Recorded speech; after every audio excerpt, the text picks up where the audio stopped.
Olá, gente. Esse vídeo tem algumas ideias de conclusão para o curso de Ecologia de Populações, que eu quero falar diretamente, frente a frente, para vocês. Bom, nós fizemos um curso bastante intensivo de Ecologia de Populações. Então, a primeira pergunta, como é que a gente fecha esse curso? Qual é a síntese disso tudo? Primeiro, o que é ecologia? Ecologia, como o próprio nome diz, logia é uma ciência. E ciência significa que as ciências da ecologia pretende explicar fenômenos naturais, fenômenos que existem, explicar o meio que nos rodeia e no qual nós estamos inseridos, ok? A ecologia, ela tenta explicar basicamente a interação entre os organismos vivos. Uma das definições que me parece muito útil e muito ampla e ao mesmo tempo precisa é a definição do Charles Krebs, que é que a ecologia é a ciência que busca explicar a distribuição e a abundância dos organismos. O que significa isso?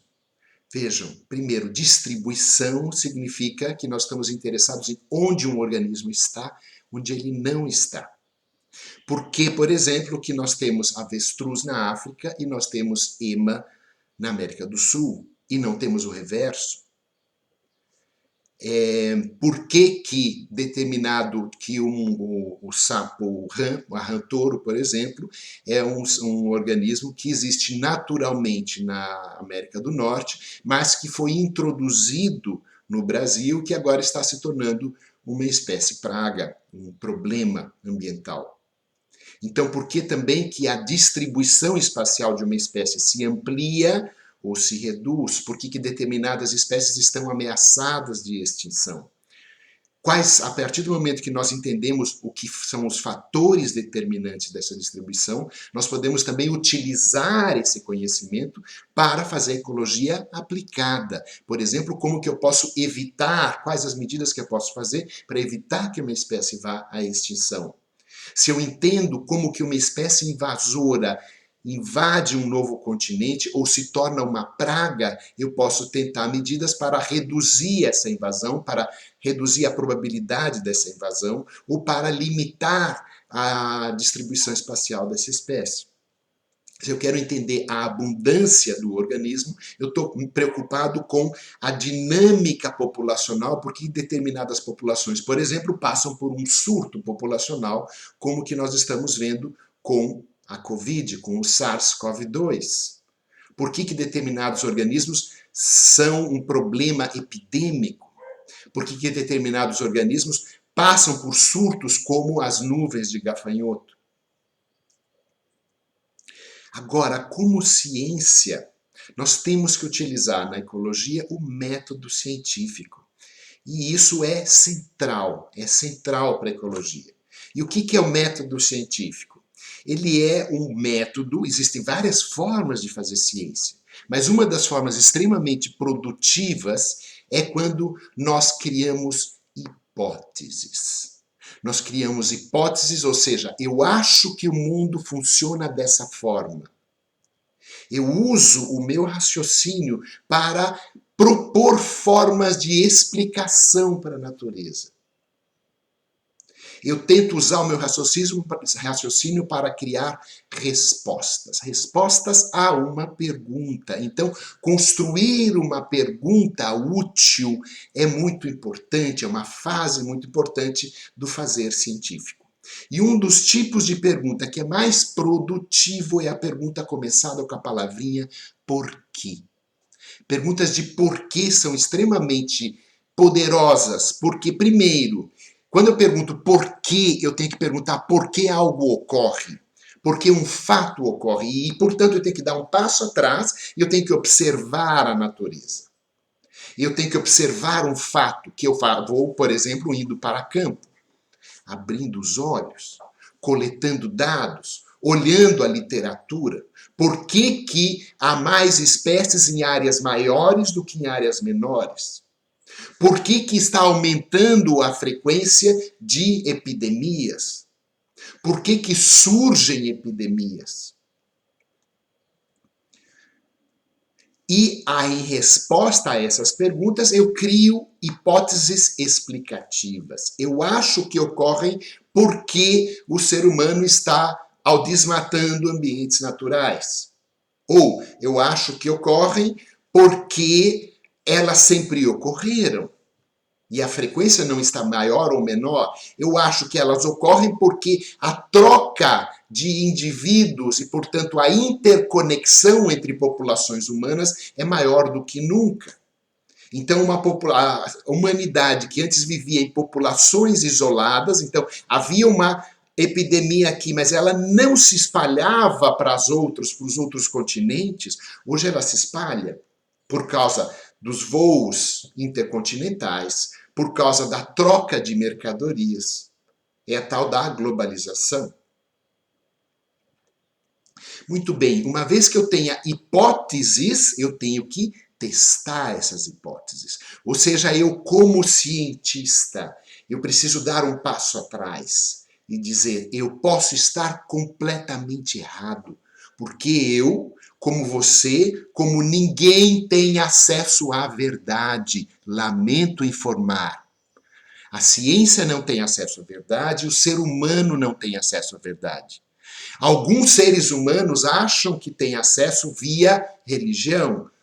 Parabéns para eles, mas é a verdade deles, ela não é a sua verdade ou a verdade de outros.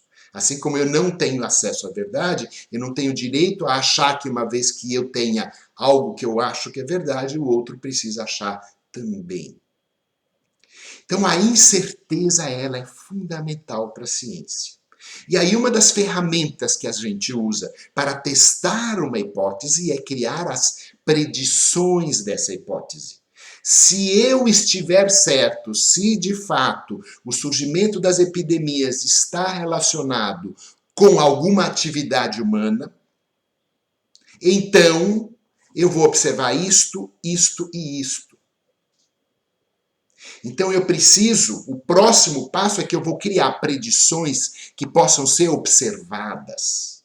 Então há determinadas hipóteses que são muito úteis, porque elas criam predições que podem ser observadas, ou idealmente, mais do que observadas, que podem ser que eu posso fazer manipulações e observar a resposta. Então, a ecologia, a ciência de uma forma geral, mas a ecologia em particular, ela depende muito de testar hipóteses e ela progride muito mais se as minhas hipóteses podem passar por uma manipulação experimental. Quando muitas vezes isso não é possível. Por exemplo, se eu tenho hipóteses em escala global, eu não posso manipular o mundo todo, exceto se eu sou, por exemplo, administrador de uma rede social. Aí eu posso manipular o mundo todo. Mas geralmente, mesmo as redes sociais, quem manipula é o algoritmo. Mas de uma forma geral é muito difícil e às vezes é eticamente inaceitável a manipulação. Às vezes eu uso microcosmos, eu manipulo uma pequena porção do ambiente. Eu simulo, por exemplo, a fragmentação de ambientes em pequenos ambientes de serrapilheira florestal, por exemplo. Ou biologia evolutiva experimental, que eu posso fazer com micro-organismos, com bactérias que têm gerações muito rápidas. Ok? Muito bem. E aí eu vou submeter a minha observação, o resultado do meu experimento, a um teste estatístico, a uma estatística frequentista. Existem outras abordagens estatísticas? Existem. Mas de uma forma geral, o que está bastante consolidado na ciência, mesmo naqueles cientistas que usam estatística bayesiana, é o teste da hipótese nula. Isso pode ser herético para muitos bayesianos, mas mesmo eles, muitas vezes, voltam à hipótese nula, que é o quê? Que é considerar que eu posso estar errado. que é tentar relacionar, tentar ver o que aconteceria se, eu estando errado, outras explicações que não a minha explicam o fenômeno. Porque o cientista tem que ser, antes de tudo, humilde. Ele tem que admitir que tudo o que ele está pensando, por mais genial que ele seja, pode ser fantasia. Pode ser viagem da cabeça. Então, na ciência, a comunidade científica só aceita uma ideia, seja ela brilhante, linda, estética, ampla, que explica uma série de fenômenos, eles só aceitam depois que essa ideia foi submetida à análise pelos pares e aceita para publicação numa revista científica.